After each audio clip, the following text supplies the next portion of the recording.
एक बच्चे का जन्मदिन था, तो उसको किसी आदमी ने ढोलक दिया गिफ्ट में।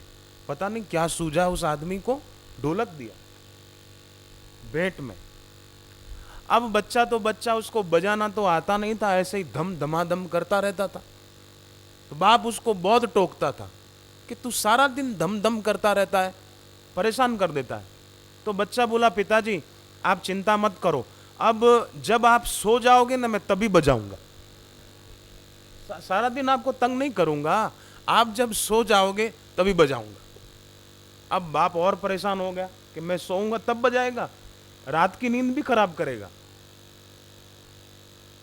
तो एक दूसरे दोस्त ने सलाह दी उस सज्जन को कि आप एक काम करो, बेटे को है ना चाकू दो, चाकू, और कहो कि बेटा ये ढोलक है ना जरा चीर कर देख अंदर कौन बैठ के बजा रहा है, देख अंदर कौन बजा रहा है, चेक तो कर तू। तो बच्चा होता है, चाकू उठाया और वो ढोलक का वो चीर दिया, पर्दा चीर दिया, तो अंदर तो देखा ढोल की पोल, अंदर तो कुछ होता ही नहीं। अरे बोले कोई है तो नहीं। बाप भी खुश हो गया कि जान छूटी तेरी दम दम से। ऐसे ही व्यक्ति जरा चीर कर देखे, माने ध्यान साधना लगाकर जगत की वास्तविकता को देखे। देखो एक बात बड़ी पते की है, इसमें ध्यान देना कि जब व्यक्ति का देखे हुए दृश्य जगत में आकर्षण नहीं रहता ना, तो फिर क्या होता है कि सत्संग सुनते हैं तो देखे हुए की वास्तविकता का अनुभव हो जाता है कि इसमें कोई सार नहीं, ढोल की पोल पता चल जाती। देखो एक बात बताओ आप मुझे कि पानी पर खींची हुई लकीर कब तक टिकेगी, आप बताओ, ज्यादा टिकेगी क्या? पानी पर कोई सिग्नेचर करे कब तक टिकेंगे? ऐसे ही ये सांसारिक भोग है। प्लास्टिक का फूल उठाए कोई और बोले कि हाँ सुगंध आएगी, सुगंध आएगी, तो आप बताइए सुगंध आएगी क्या प्लास्टिक के फूलों से? नहीं आ सकती। प्लास्टिक के फूलों से सुगंध नहीं आ सकती, ऐसे ही दुनियावी भोगों को भोगने से शांति नहीं मिल सकती।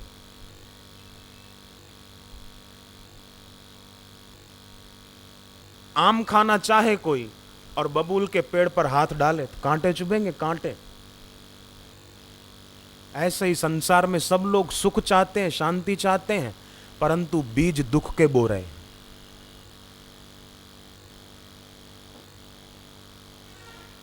शांति कैसे मिलेगी, सुख कैसे मिलेगा? और भीष्म पितामह को देखो, इतने सारे तीर लगे थे शरीर में, पर फिर भी बाणों की शैया पर लेटे लेटे भगवान को याद कर रहे थे। मैं दुखी हूं, मैं दुखी हूं, मैं दुखी हूं, ऐसा नहीं सोच रहे थे। युधिष्ठिर जी भगवान कृष्ण के पास गए तो भगवान कृष्ण ध्यान में बैठे थे। थोड़ी देर के बाद जब भगवान ने आंख खोली तो युधिष्ठिर जी ने पूछा कि हे प्रभु, त्रिलोकी तो आपका ध्यान करती है, आप किसका ध्यान कर रहे हैं? भगवान ने कहा कि बाणों की शैया पर पड़े हुए भीष्म पितामह मेरा ध्यान कर रहे हैं, इसलिए मैं उनका ध्यान कर रहा हूं। अब देखो, बाणों की शैया पर पड़े हुए भीष्म भगवान का ध्यान करते हैं, और हम तो गद्दे की शैया पर, पलंग पर लेटे हुए भी दुनियावी भोगों को याद करते हैं। कई लोग मेरे को ये नहीं, मेरे को ये नहीं, मेरे को ये नहीं, घर है फिर भी चिंता करते रहते हैं। और भीष्म पितामह बाणों की शैया पर हैं, फिर भी भगवान को याद करते हैं। अरे मैंने अमुक काम किया, मेरे को तो सफलता नहीं मिली, मेरा काम नहीं हुआ, मेरा काम नहीं हुआ। अरे नहीं हुआ तो नहीं हुआ, कभी कोई काम सिद्ध नहीं हुआ, असफलता मिल गई तो दुख क्यों करना? भगवान कृष्ण संधि दूत बनकर गए थे, पांडवों की और कौरवों की संधि हो जाए, युद्ध ना हो, भगवान कृष्ण गए थे इस काम के लिए। परंतु आप बताओ भगवान का वो काम हुआ क्या? कौरवों ने संधि का प्रस्ताव स्वीकार किया क्या? नहीं किया। नहीं किया तो भगवान दुखी हुए क्या? नहीं नहीं, भगवान ने कहा ठीक है, युद्ध होगा तो ठीक है, होने दो। तो भगवान जिस काम के लिए गए थे, भगवान को उस काम में सफलता नहीं मिली, तो भगवान ने संकेत किया है कि हमको भी अगर कभी किसी काम में सफलता न मिले तो निराश न हो जाए, हिम्मत न हारिए, प्रभु न बिसारिए, हंसते मुस्कुराते हुए जिंदगी गुजारिए। जग में जगमगाती हुई जिंदगी गुजारिए, शालीनता से जीवन जिए, कुलीन राजकुमार की नाई जीवन जिए, भाग्य के भरोसे बैठकर कायरों की तरह जीवन न जिए। अपने भाग्य के विधाता हम स्वयं हैं, अपने भाग्य के निर्माता हम स्वयं हैं। हाथ की रेखाएं बदल सकती है, भाग्य की रेखाएं बदल सकती है। फौलादी है बाहें, हम चाहें तो पैदा कर सकते हैं चट्टान में राहें। हिम्मत न हारिए प्रभु न बिसारिए, हिम्मत न हारिए प्रभु न बिसारिए। हंसते मुस्कुराते हुए जिंदगी गुजारिए, हंसते मुस्कुराते हुए जिंदगी गुजारिए।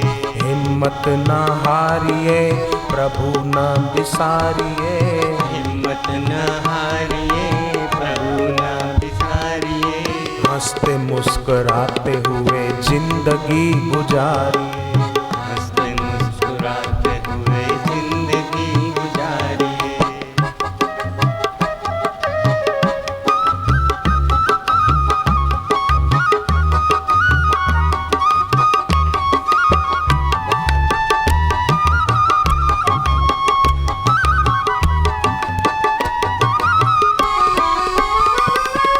काम ऐसे कीजिए कि जिनसे हो सबका भला, काम ऐसे कीजिए कि जिनसे हो सबका भला।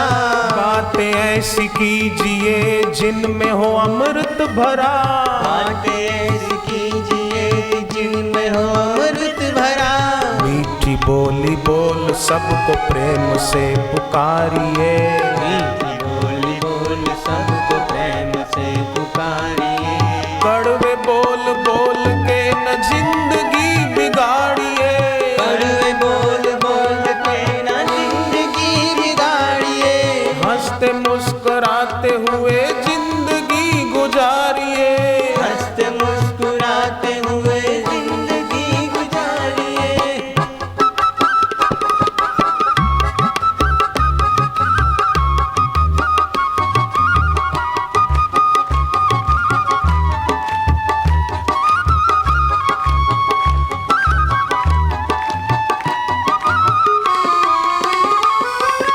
अच्छे कर्म करते हुए दुख भी अगर पा रहे, अच्छे कर्म करते हुए दुख भी अगर पा रहे। पिछले पाप कर्मों का भुगतान वो भुगता रहे, पिछले पाप कर्मों का भुगतान वो भुगता रहे। सद्गुरु की भक्ति करके पाप को मिटाइए, सद्गुरु की भक्ति करके पाप को मिटाइए। गलतियों से बचते हुए साधना बढ़ाइए, गलतियों से बचते हुए साधना बढ़ाइए। हिम्मत न हारिए प्रभु न बिसारिए, हिम्मत न हारिए प्रभु न बिसारिए। हंसते मुस्कुराते हुए जिंदगी गुजारिए। हंसते मुस्कुराते हुए जिंदगी गुजारिए। देखो यजुर्वेद में बहुत बढ़िया बात आती है। यजुर्वेद में आया है कि हमारा ये जो शरीर है ना, ये भगवान से मिलने का एक साधन है। ये यजुर्वेद का वचन है। सारे देवता इस मानव शरीर रूपी पुरी में वास करते हैं। ये वो मनुष्य का शरीर है, और अथर्ववेद में तो इस शरीर को देवपुरी कहा है। देवपुरी वो शरीर मिला है और निराश हो रहे। विद्यार्थी है कोई, समझो उस विद्यार्थी को परसेंटेज कम आते हैं, कम नंबर आते हैं, उसको होता है कि क्यों मेरा रिजल्ट ऐसा आता है। परंतु विद्यार्थी निराश न हो, भले परसेंटेज कम आते हैं, सारस्वत मंत्र ले ले बापूजी से, जप करे लगन से। जम्मू कश्मीर के तरफ अभी हम गए थे, सत्संग था जम्मू में, तो एक कन्या जम्मू से थोड़ा दूर कठुआ है, जम्मू कश्मीर में ही, वहाँ से आई थी। उसके पिताजी साथ में थे। उसने मुझे कहा कि मैं चौथी क्लास में थी तब से मैंने सारस्वत मंत्र बापूजी से लिया था, और अभी 10वीं की परीक्षा दी, 11वीं में आई हूँ। 10वीं की बोर्ड की परीक्षा दी, पूरे जम्मू कश्मीर राज्य में वो महिमा शर्मा नाम की कन्या फर्स्ट आई, पूरे राज्य में। 17 मई 2006 की अखबारों में उसका नाम, फोटो वगैरह भी छपा था, पूरे राज्य में प्रथम। तो जिसके मन में निराशा नहीं अपितु गुरु चरणों के प्रति विश्वास दृढ़ होता है, उसके मन में भगवान गुरु खुद आकर बस जाते हैं। गुरु नानक देव ने बहुत बढ़िया बात कही है, अविनाशी प्रभु मन में राख, मानुख कीतु प्रीति त्याग। सदगुरु सिख के बंधन काटे, गुरु का सिख विकारते हाटे। सदगुरु सिख को नाम धन देवे। सदगुरु शिष्य को नाम का धन देते हैं, दीक्षा देते हैं भगवान नाम की। सदगुरु सिख को नाम धन देवे, गुरु का सिख बड़ भागी होवे। ऐसा सिख गुरु का बड़ भागी हो जाता। समझो कि भाई पद है, सत्ता है, सत्ता कभी कायम नहीं रहती, सत्य कायम रहता है। मेरी उस सत्य पद में प्रीति हो जाए, सदगुरु के पद में प्रीति हो जाए, यह लोक सुखी परलोक सुखी। विश्व विश्वे गुरु का मन माने, सो सेवक परमेश्वर की गत जाने। विश्व विश्वे गुरु का मन माने, माने जो पूर्ण विश्वास से अपने सदगुरु को मानता है, उनमें प्रीति करता है, सो सेवक परमेश्वर की गत जाने। वो परमेश्वर का साक्षात्कार कर सकता है।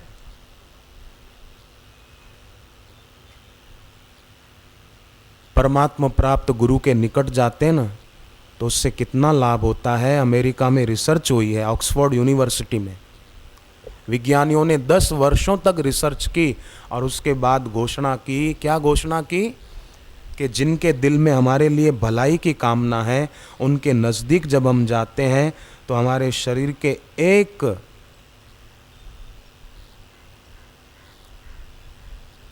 एक मिलीलीटर ब्लड में 1500 जितने श्वेत कण तैयार हो जाते हैं। और मेडिकल साइंस कहती है कि जितने श्वेत कण ज्यादा होंगे रक्त में, उतना व्यक्ति स्वस्थ रहेगा। और कोई दुष्ट प्रवृत्ति का व्यक्ति हो, उसके निकट जाओ तो 1600 जितने श्वेत कण नष्ट हो जाते हैं। मुझे बड़ा आश्चर्य लगा जब एक साधक ने मुझे बताया, महाराष्ट्र में उस्मानाबाद है, वहाँ के एक भक्त ने मुझे बताया, बोले मैंने दीक्षा ली और जप रोज करता हूँ, शिविर में भी आता हूँ, मेरी डायबिटीज़ मिट गई। अब तो बोले मैं मीठा भी खूब खाता हूँ, दूध भी मीठा पीता हूँ, फीका नहीं पीता, फल फ्रूट भी खूब खाता हूँ मज़े से, मेरे को डायबिटीज़ नहीं है, न इंसुलिन का इंजेक्शन लेता हूँ, मस्त हूँ, स्वस्थ हूँ। जप ध्यान साधना से एक दैवी चिकित्सा भी हो जाती है। इसीलिए अथर्ववेद में प्रार्थना की गई है कि हे भगवान, हमने भूतकाल में जो देव पूजन, सत्संग और दान किया है, उनको हम वर्तमान में भी करते रहें, हम उन दिव्य कर्मों को कभी भी न छोड़ें। और दूसरी प्रार्थना अथर्ववेद में की गई कि हे प्रभु, मेरा मानसिक संकल्प सदैव सत्य स्वरूप हो, मैं कभी असत्य संकल्प, गलत संकल्प ना करूं, जो इच्छा करूं वो सर्वदा सत्य रूप ही हो। और तीसरी प्रार्थना की गई कि मैं किसी भी पाप कर्म को न करूं। ऐसी प्रार्थना वेद में की गई है। ऐसी सद इच्छाओं से जो प्रवृत्ति होती है, वो प्रवृत्ति भी कल्याणकारी होती है, वो प्रवृत्ति भी जीते जी मुक्ति दिलाने वाली होती है।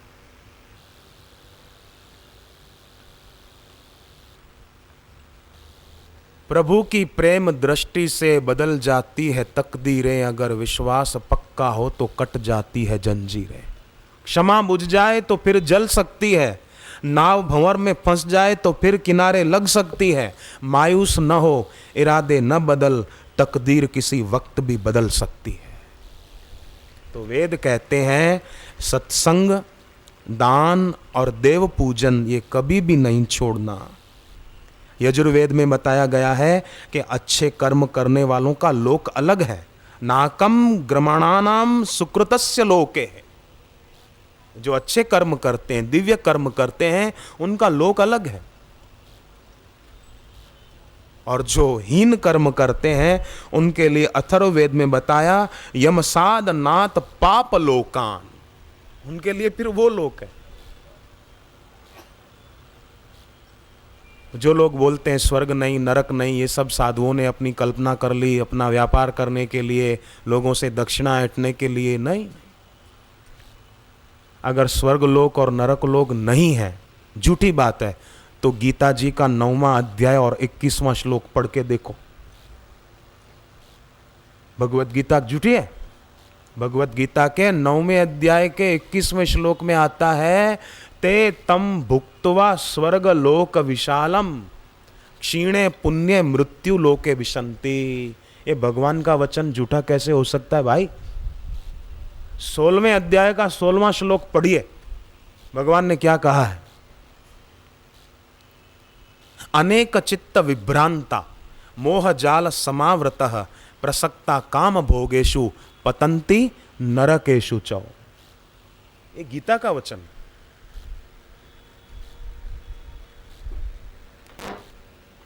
शास्त्र के अनुसार जीवन जीने वाला व्यक्ति वो सुख पाता है। इस सावन का महीना, एक आदमी ने सावन के महीने में शिव जी की उपासना की, हर साल सावन के महीने में करता था। एक बार शिव जी उस पर बड़े राजी हो गए, कहा उसको वरदान मांग ले, खुश हूं मैं तेरे से, बोल क्या मांगता है। उसने सोचा कि अब क्या मांगूं।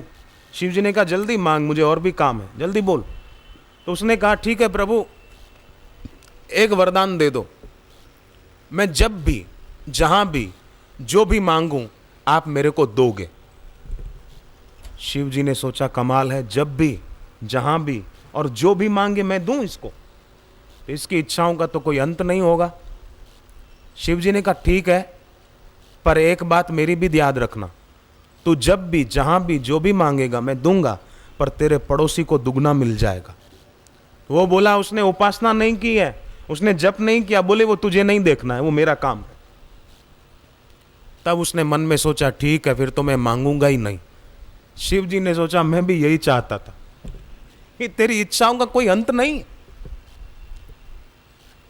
थोड़े दिन बीते, उस आदमी ने सोचा कि शिव जी ने कहा है जो मुझे देंगे पड़ोसी को दुगना देंगे, अगर मैं लाख रुपया मांगूं तो पड़ोसी को 2 लाख, ये तो कभी नहीं करूंगा, मैं ऐसी भूल मैं नहीं करूंगा, पर फिर भी कुछ करूंगा। उसने एक दिन शिव जी को पुकारा, हे भगवान भोलानाथ, आपने मुझे कहा था जब भी जहां भी जो भी मांगूंगा दोगे, तो आप एक वरदान दो कि मेरी एक आंख फूट जाए ताकि पड़ोसी की दोनों जाएगी। उसकी एक आंख गई, काना हो गया, इंद्रपुत्र जयंत की तरह एक आंख गई, अब पड़ोसी की दोनों गई। अब खुश हो गया कि वाह वाह, अब आया मजा, बड़ा मेरे साथ द्वेष रखता था, वैर रखता था, देखा दोनों आंखें गई। पत्नी ने कहा पति देव, दूसरों के लिए खड्डा खोदने वाले के लिए खाई तैयार हो जाती है, आपने ऐसा क्यों किया? अरे बोले तुझे क्या पता। पत्नी अच्छी बात बता रही थी पर वो माना ही नहीं। कई लोग ऐसे होते हैं, घर में कभी पत्नी कोई अच्छी बात कर पति नहीं मानेंगे, बोले नहीं नहीं तुझे नहीं पता, तू चुप रह, तुझे क्या पता।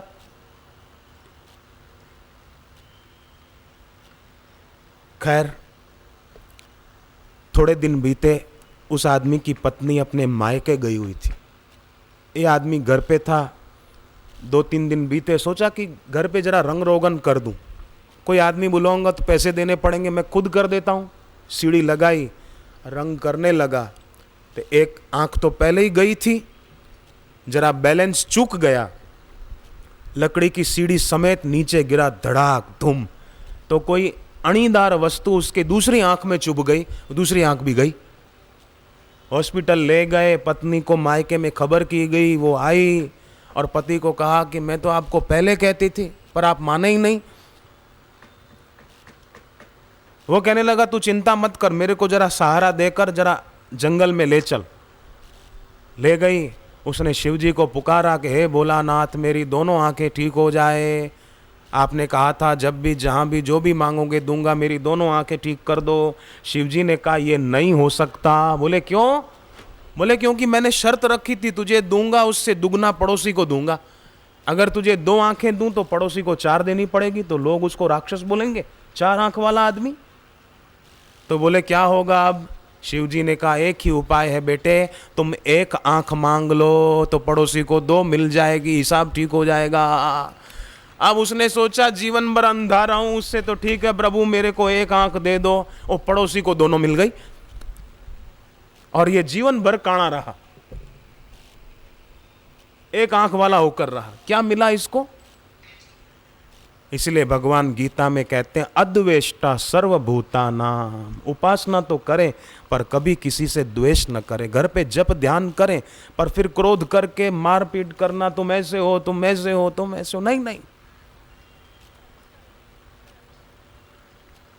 जिनको गुस्सा ज्यादा आता हो ना, उनको चाहिए कि जब भी गुस्सा आए तब आईने के सामने जाकर देखें हम गुस्से में कैसे लगते हैं।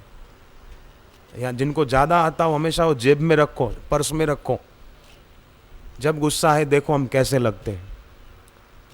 पर दूसरे को गुस्सा आए तो उसको आईना मत दिखाना, नहीं तो तोड़ देगा।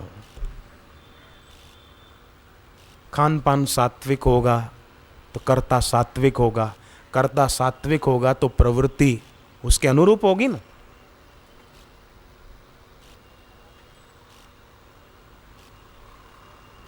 नीम के पेड़ के पत्ते कड़वे क्यों होते हैं? कि उसकी जड़ कड़वी है इसलिए पत्ते कड़वे हैं। तो कर्ता ही गलत होता है, तामसी होता है, राजसी होता है, इसलिए उसके द्वारा विचार और कर्म ऐसे होते हैं। ये प्रेम सदा भरपूर रहे गुरुदेव तुम्हारे चरणों में। ये प्रेम सदा भरपूर रहे गुरुदेव तुम्हारे चरणों में। ये अर्ज मेरी मंजूर रहे गुरुदेव तुम्हारे चरणों में। ये अर्ज मेरी मंजूर रहे गुरुदेव तुम्हारे चरणों में।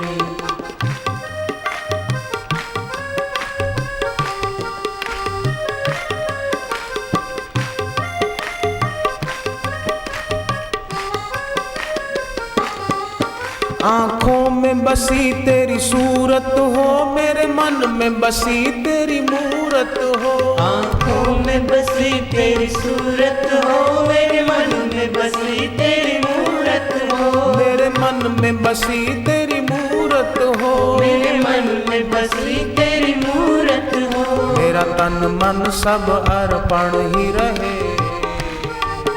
गुरुदेव तुम्हारे चरणों में। मेरा तन मन सब अर्पण ही रहे गुरुदेव तुम्हारे चरणों में।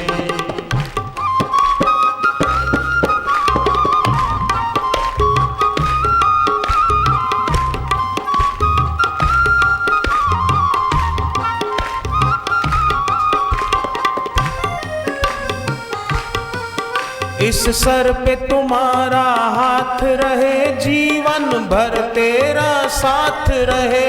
इस सर पे तुम्हारा हाथ रहे, जीवन भर तेरा साथ रहे। जीवन भर तेरा साथ रहे। जीवन भर तेरा साथ रहे। ये शीश सदा झुकता ही रहे गुरुदेव तुम्हारे चरणों में। ये शीश सदा झुकता ही रहे गुरुदेव तुम्हारे चरणों में।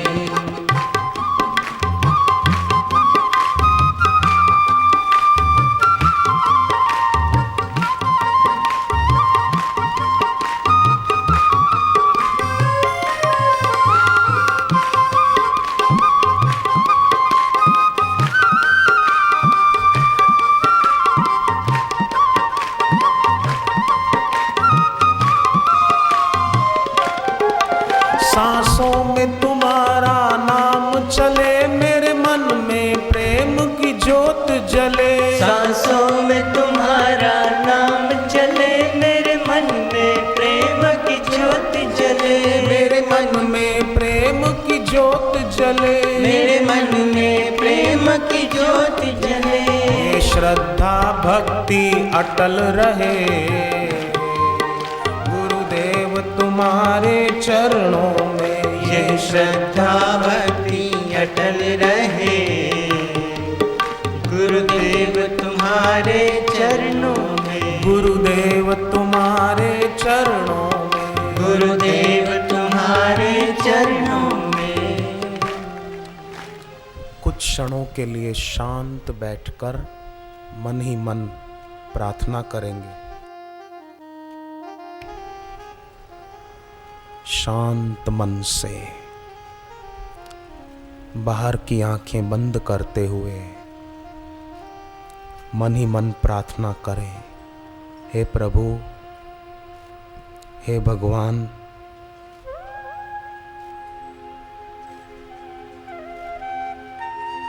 हे दीन बंधु, हे परमेश्वर, हमें सात्विक शक्ति देना प्रभु। तामसी शक्ति के द्वारा तो व्यक्ति भोगों में उलझता है, हमें सात्विक शक्ति दो प्रभु। हमारा जीवन सादा हो, सादगी से भरा हो।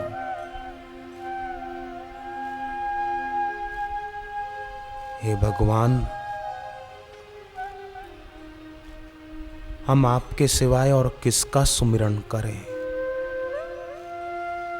किसकी शरण में जाएं। आप ही हमारे सर्वस्व हैं प्रभु। हे गुरुदेव,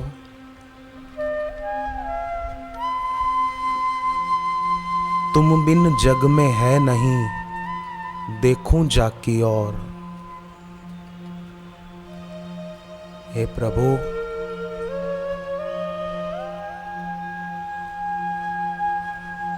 आपकी थोड़ी सी शक्ति का संचार हमारे अंदर होगा तो हम संसार के जागतिक भोगों के आकर्षण से ऊपर उठ जाएंगे। हे गुरुदेव,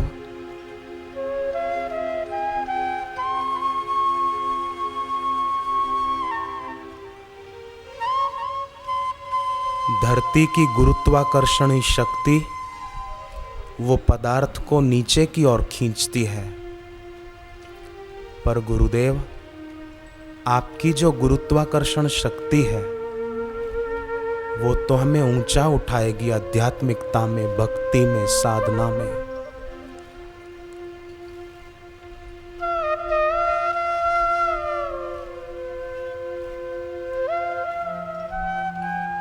पानी नीचे की ओर बहता है, परंतु बाष्प बन जाए तो ऊपर की ओर भी उठता है।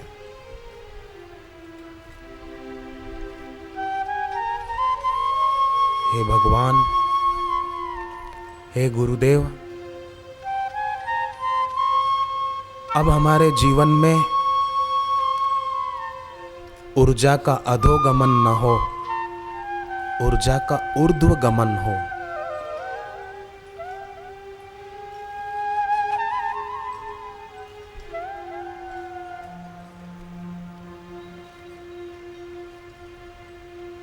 हे भगवान, हम ऐसी प्रार्थना कर रहे हैं कि हमारा जीवन आपके ध्यान में ज्यादा बिता सकें। हे भगवान, हम आपसे हमारे संयम और साधना में दृढ़ता मांगते हैं। हे प्रभु, हे शरणागत वत्सल,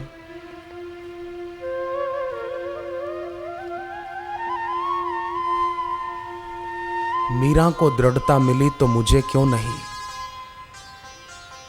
शबरी की लगन लगी, भक्ति जगी तो मेरी क्यों नहीं।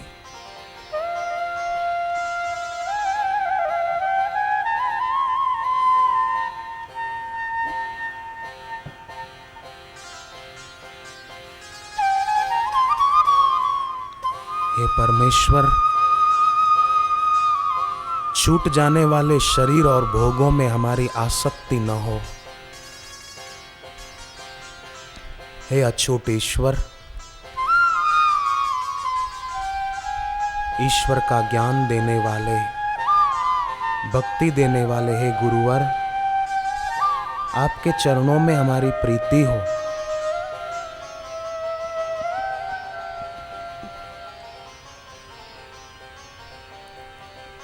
मछली पानी के बिना नहीं रहती है, हम आपकी भक्ति के बिना क्यों रहें भगवान।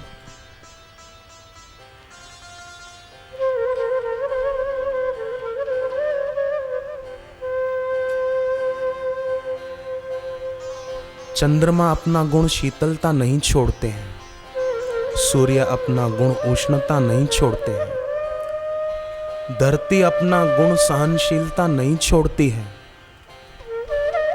पानी अपना गुण शीतलता नहीं छोड़ता है, तो हम अपना गुण क्यों छोड़ दें। मनुष्य कहते ही उसे हैं जो मन भगवान में लगाए, ईश्वर में लगाए।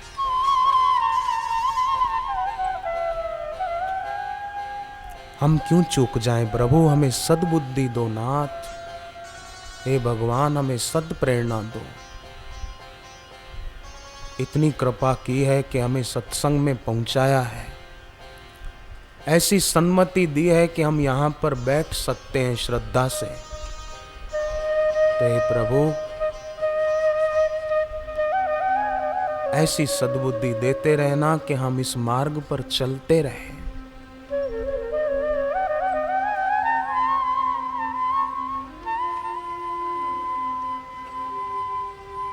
हे भगवान,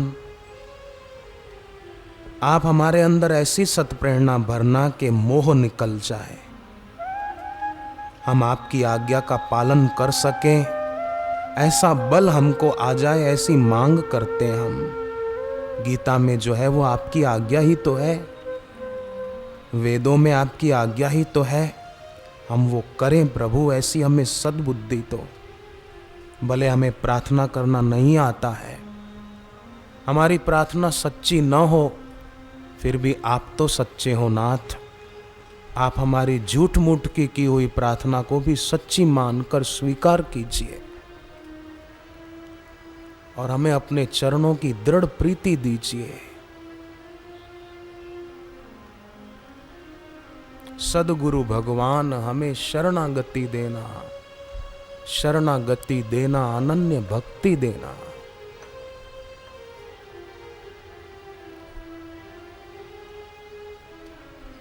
कामना और वासना से हमको बचाना, गिरते इस जीवन को ऊंचा उठाना, मन को वश करने की नीति हमें देना, अपने ही चरणों की प्रीति हमें देना। सच्चे हृदय की हुई पुकार, प्रार्थना, वो कभी भी व्यर्थ नहीं जाती है, बड़ा काम करती है।